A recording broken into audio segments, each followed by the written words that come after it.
नमस्कार। आप सभी का स्वागत है हमारे YouTube चैनल पवित्र व्रत कथाओं में। आज मैं आप सभी को श्रावण शुक्ल तीजों के त्योहार और वीर पुली की कथा एवं विधि विधान सुनाने जा रही हूँ। यह त्योहार श्रावण मास के शुक्ल पक्ष की तृतीया को उत्तरी भारत के सभी नगरों में विशेष रूप से मनाया जाता है। घर घर में झूले पड़ते हैं, नारियां समूह में गीत गाकर झूला झूलती हैं। श्रावण मास में सुंदर सुंदर पकवान बनाकर, घेवर, गुंजियाँ, फिरनियाँ बनाकर बेटियों को सिंगारा भेजा जाता है। बयाना छूकर सासू को भेज दिया जाता है। इस दिन तीज के दिन मेहंदी लगाने का विशेष महत्व है। स्त्रियां हाथों में, पाँवों में मेहंदी लगाते विभिन्न प्रकार के बेल बूटे बनाती है।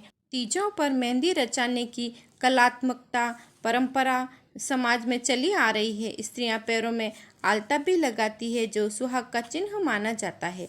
इस तीज पर निम्न बातों को त्यागने का विधान है। पति से छल कपट, झूठ बोलना, दुर्व्यवहार, पर निंदा। कहते हैं कि इस दिन गौरा विरहाग्नि से तप कर शिव से मिली थी। इस दिन राजस्थान में राजपूत लाल कपड़े पहनकर माता पार्वती की सवारी निकाली जाती है। राजा सूरजमल के शासन काल में इस दिन कुछ पठान स्त्रियों का अपहरण करके ले गए थे, जिससे राजा सूरजमल ने छुड़वाकर अपना बलिदान दिया था। उसी दिन से यहाँ मल्ल युद्ध का रिवाज भी शुरू हो गया था।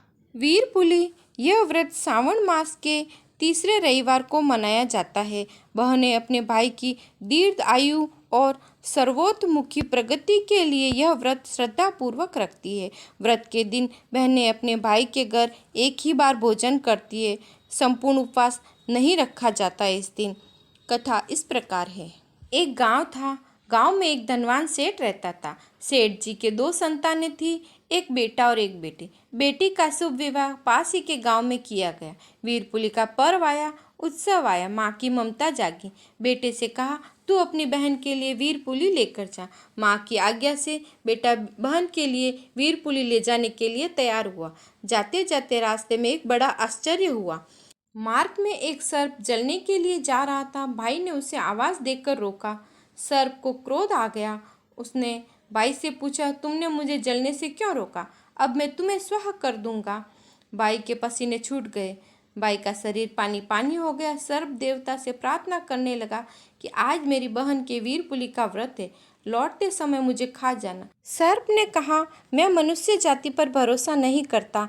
मानव एक धोखेबाज प्राणी है। भाई ने सर्प से कहा कि मैं एक घास का भारा बांधता हूँ। सर्पराज, आप इस भारे में आराम करें। मैं अपनी बहन के साथ वीरपुली का व्रत कर लूँ, उसके बाद आप मुझे वापस आते समय डस लेना। सर्प उस घास के भारे में बैठ गया, आराम फरमाने लगा। भाई घास को अपने सिर पर रखकर बहन के घर पहुंचा।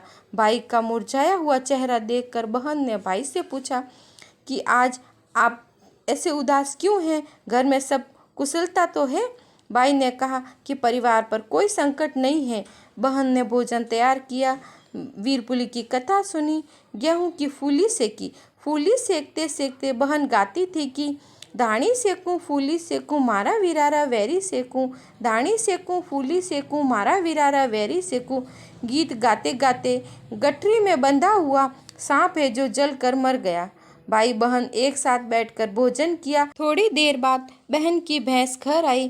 भैंस को चारा खिलाने का वह प्रयत्न करने लगी। यह देखकर भाई दौड़कर तुरंत बाहर आया और सोचने लगा कि कहीं सर्प मेरी बहन को न डस ले।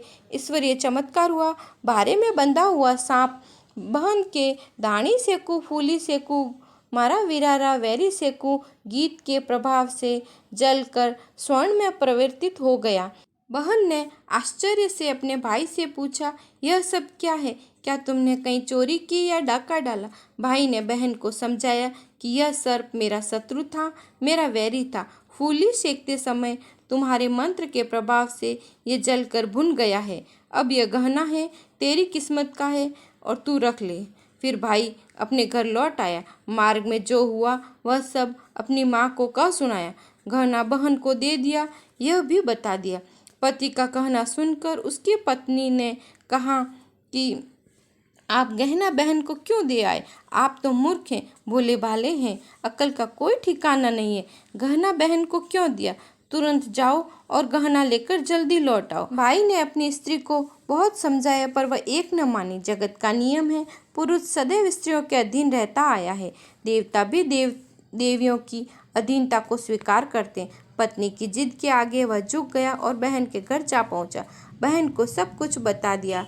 बहन ने स्वर्ण भाई को दे दिया। उसे लेकर वह घर लौट आए। लौटते लौटते वह तोड़ा पत्नी के हाथ में थमा दिया। पत्नी के मन में पाप था, तोड़ा सांप बन गया और फुंकारने लगा।